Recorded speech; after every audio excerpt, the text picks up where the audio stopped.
নমস্কার বন্ধুরা, mobile literatures library Bangla সাহিত্যের গল্প, কবিতা, উপন্যাস এবং আরও বিভিন্ন ধরনের বিষয় নিয়ে আপনাদের সামনে উপস্থিত হয়ে থাকি। আজ তেমনই একটা কবিতা নিয়ে আপনাদের সামনে উপস্থিত হয়েছি।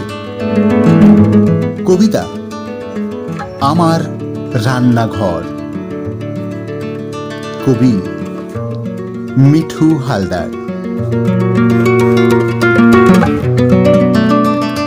ছোট্ট আমার রান্নাঘরে রান্না আমি করি।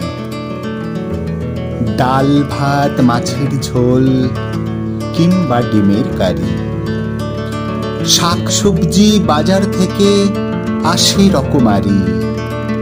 আলু, পেঁয়াজ, লঙ্কা, আদা, ছোলা, মটর, বড়ি, কুমড়ো, ঝিঙে, পটল, বেগুন, ঢেঁড়স, কচু, ওল।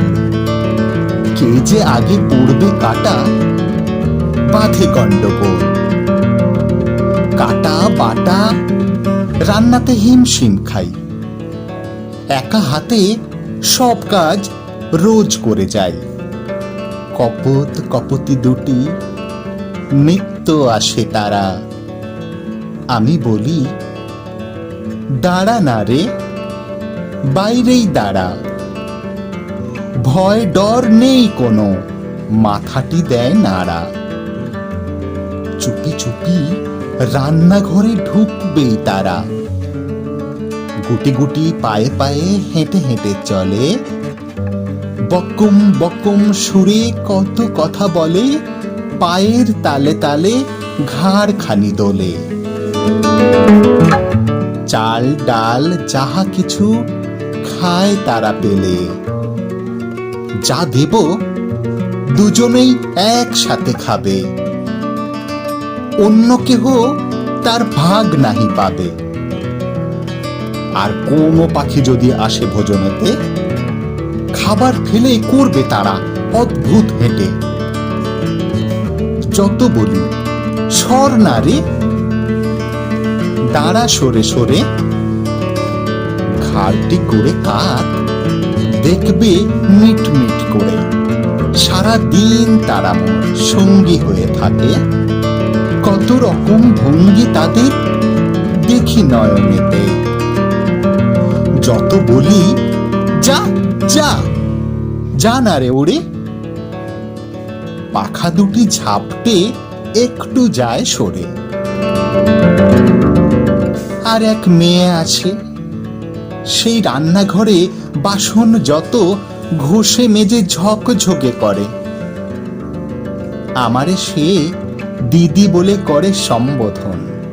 বলে, দিদি তোর মতো হয় রে কজন। আমি বলি, মিথ্যে কেন গুণগান গাস। সে বলে, দিদি পাগলের মতো তুই কাজ করে যাস। সারা দিন এই ঘরে একা আমি চলি।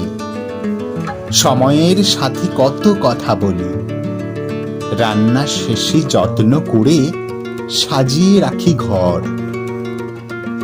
এমনি করেই দিন কেটে যায়, পাইনে অবসর।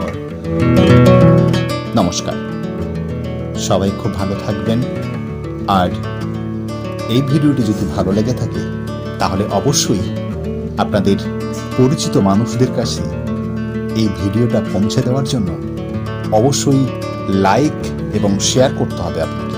আর যারা নতুন দেখছেন তারা চ্যানেলটিকে অবশ্যই সাবস্ক্রাইব করে পাশের বেল আইকনটিকে প্রেস করে রাখবেন।